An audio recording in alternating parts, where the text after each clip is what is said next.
Welcome back. You're listening to Get Real with Bob and Stacey. You're tuning in to our Leaders and Legends segment. Joining us by phone today, we have very special guest, Alan Dobzinski, Master Certified Coach and author of The Buck Stops Here. Welcome to the show, Alan.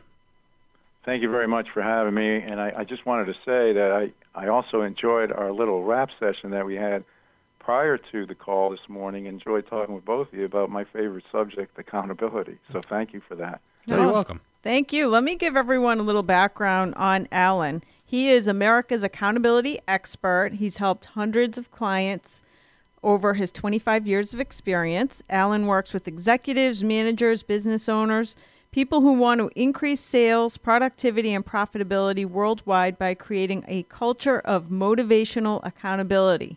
He is a Master Certified Coach, which is the highest credential by the International Coach Federation, a designation reserved for acknowledged leaders in the field of professional coaching. He accomplishes all of this by helping people create a firm-wide and company-wide culture where everyone knows what is expected of them and everyone takes responsibility for their results. Alan offers to his clients in different ways depending on where their client is: live presentations, consulting, training, coaching, licensing, facilitating book and online training. And as Bob mentioned, he is the author of The Buck Starts Here, which shows business leaders and managers how to establish accountability in their businesses. So I am super excited because, as we mentioned to you, Alan, Bob and I are trying to implement some accountability in our own businesses. To you, why is leadership accountability important? If I could say something about the word trying. Yes. And we all do this, by the way. Oh, thank you. He's calling me out. Here it comes. Remember the Star Wars when he said, there's no such thing as try, there's only do and no do. And, that's what is a big thing in accountability right out of the gate, is that we are, what we think and what we say, and the more that we say try, the less apt, and, we all do this, we're human, we less apt we are to accomplish what we want. So I just thought I'd, weave that in there. Yes. I heard it. Yes, you've already made me better. So now that you've called me out effectively, because that's what you do for a living. He didn't waste any time, did he? No. Obviously, he's very good at what he does. So why is leadership accountability important? Well, one of my clients told me that, quote, by the way, without accountability, few endeavors ever reach their successful outcome. And I thought that was a pretty good little phrase. Here's what happens. People talk, and they don't commit to action. So they come back the next week to talk with their supervisor or in a meeting, and what happens is more talk. There's no closing the loop, if you will, on what they committed to do, if they even committed to do anything in the prior conversations that they had with other people. Could be one-on-one and also in a meeting. So what we've done is crafted a very professional, respectful, effective, and proven, this is my 21st year, system that gets to it, achieves results, and we call it accountability with care. I didn't say love, I said care. And care meaning without the proverbial, which you see too often, sledgehammer approach or by micromanaging. When we approach people in that way, what happens is they don't want to be treated like that, do you? They retreat. So the results suffer. And just to piggyback on that, all too often today, that word accountability, Stacey, conjures up negative images of fault, blame, even financial misconduct. And a phrase that I hear, unfortunately, all too often in businesses, looks like some heads are going to roll around here. So no wonder accountability gets a bad rap. Who would want to be held accountable if it might result in decapitation? But, good point. It doesn't have to be that way. And what I say is there's a way to hold people accountable that makes them eager to come to work and eager to perform, as opposed to, having to versus wanting to is a big difference. There's a way to hold people accountable that enhances the trust and the respect between managers and employees. And there's also a way to hold people accountable that helps them come together as a team and produce the right results no matter what. And at the heart of our accountability system, and wrapping up your answer, is something that we refer to as the RUG, R-U-G, and that is the basis, the core, the foundation of our system. Okay, so I'm going to have a question on that RUG in a second. One thing that I have come to realize recently in my own business, so I own real estate offices. I have about 400 real estate agents at my company. And although for me personally, I'm accountable to myself on many things. So I'm very regimented as far as working out every day, and I cold call 50 people before I leave the house every day. There's certain things I do every day. The one thing I'm pretty poor at is holding other people accountable. And what I've learned about myself is that, like, my business is only as good as the people who I hold accountable, whether it be me or anybody else. Sure. And a couple things on that. That's a great point, by the way. We have a phrase also: as a leader in your business, your performance is based on the performance of your people. Okay? And, I'm hearing you. You are accountable to yourself. You even make 50 cold calls. Oh, man, yuck on that one. But you must be darn good at it. 400 agents. Think of it in sports. Here's what happens all too often. You see it all the time. The best player, they make or anoint the manager. And it doesn't necessarily mean, Stacey, that if we have lots of talent like you do in one area, that you're necessarily going to be able to, shift over to managing other people. And, there's a different skill set involved. So what we did is we laid out what we think is a very simplified, although challenging, system that addresses that, so that you can attract people in to you kind of like a magnet, as opposed to what we normally do is push ourselves onto others. Also, I have experience, already in working with real estate, and I've worked with a couple of mega teams, like it sounds that you are. I've also worked individually with some agents. I've done some work with the person in residential auction sales as well, and some in commercial real estate.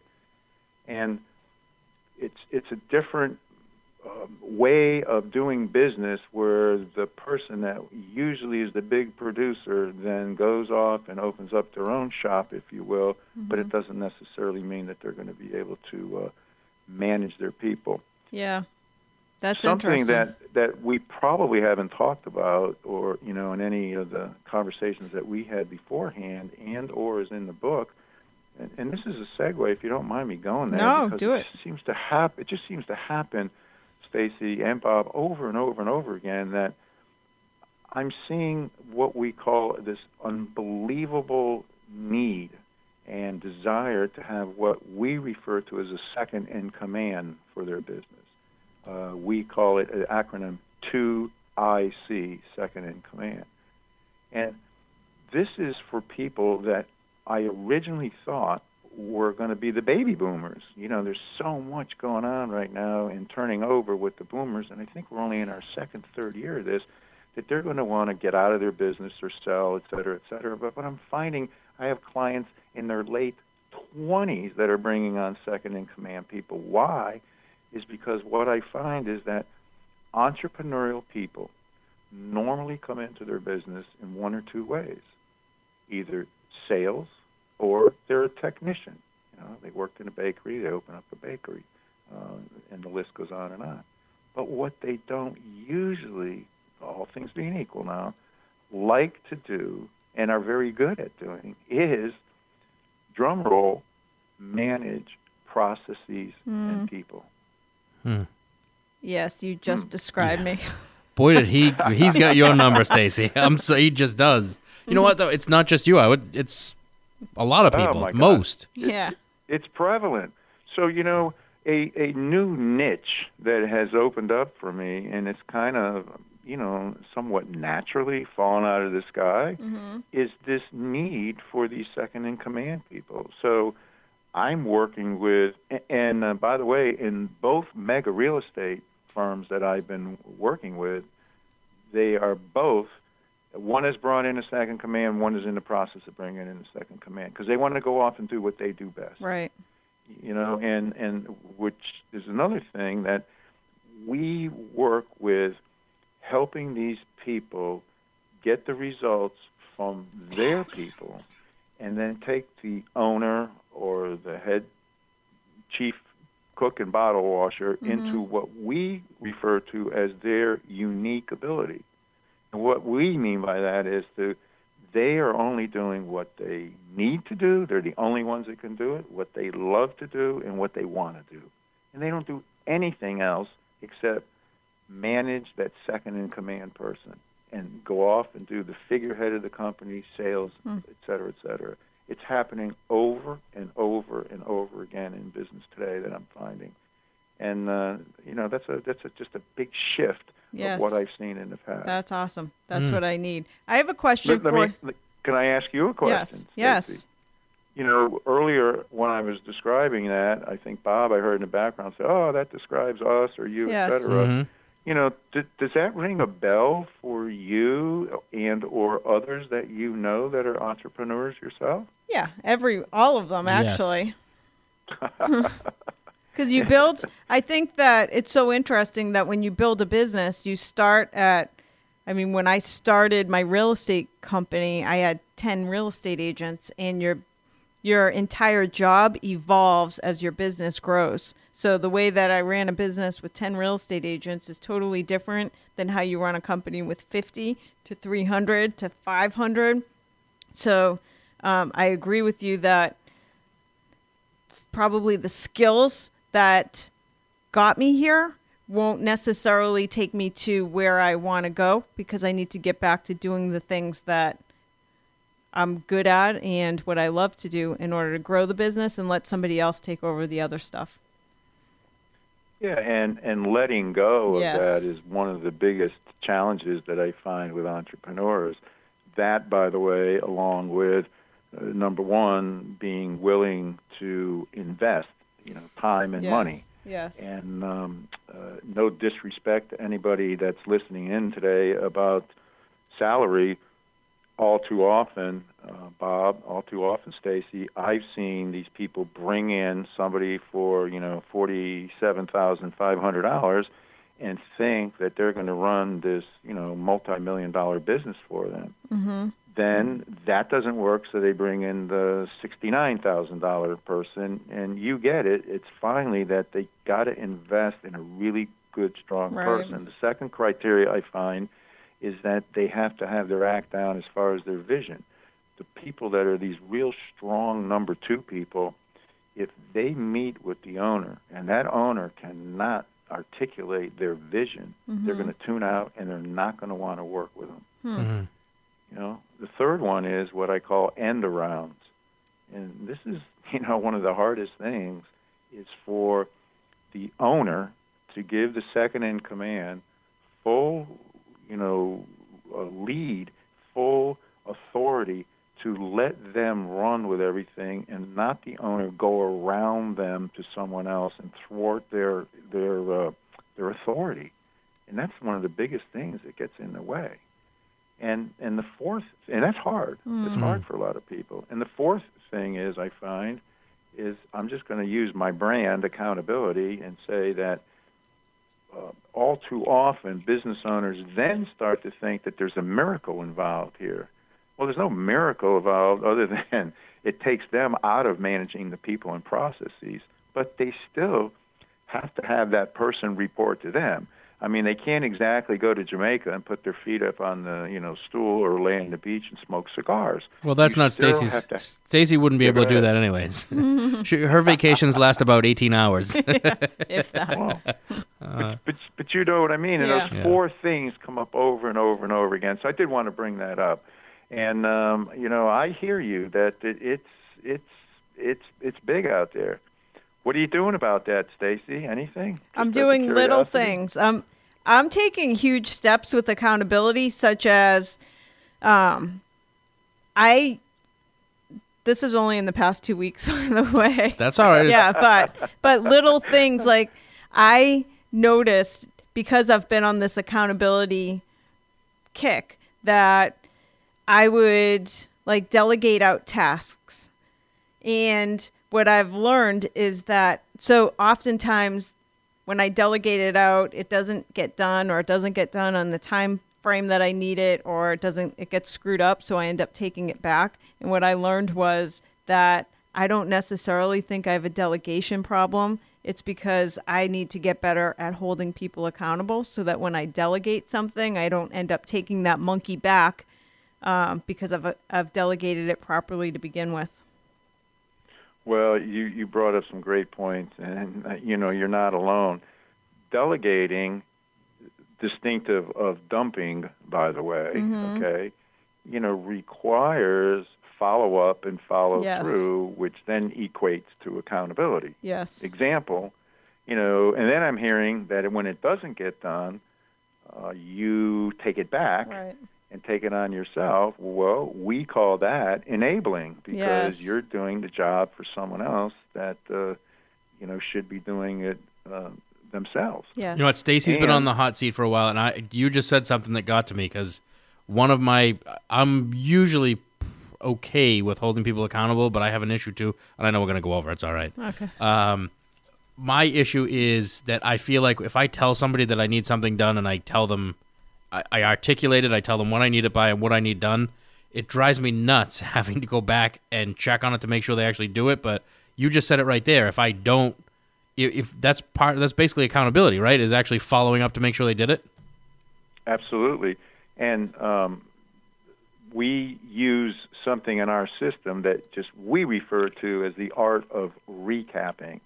And recapping, it better ensures that both parties hear the same thing. Yes. Because if one hears green and the other hears yellow, what you have is chaos as opposed to clarity and no accountability. I also want to address the thing about the delegating thing. If the kid throws the socks on the floor and you as the parent keeps picking up the socks on the floor, what's going to happen? Yes. They're going to keep throwing the socks on the floor. Yep. So if any manager takes back the things that they've already delegated, that person doesn't make them a bad person. They know they're just going to say, Stacey, Alan, Bob, they're going to take care of it, so why should I? And it repeats itself.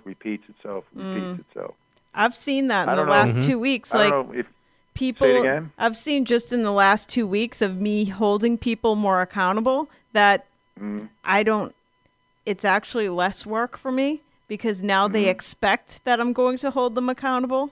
So like the first few days, it was more difficult because people aren't used to it, because they're used to me just dumping stuff and checking back, or not checking back, and then remembering this summer that I asked somebody to do something.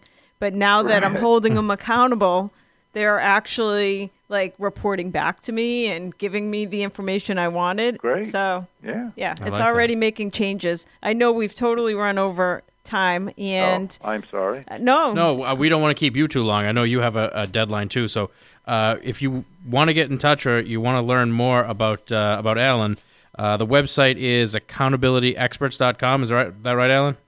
That's correct. Plural. Accountabilityexperts.com, or they can reach me, area code 410-832-7402. That's 410-832-7402. And please feel free to take a look at the book, The Buck Starts Here, which they can get off of my website. Awesome. Excellent. Thanks for joining us on the show. That's going to do it for this episode of Get Real with Bob and Stacey. Make sure you tune in again next weekend for more.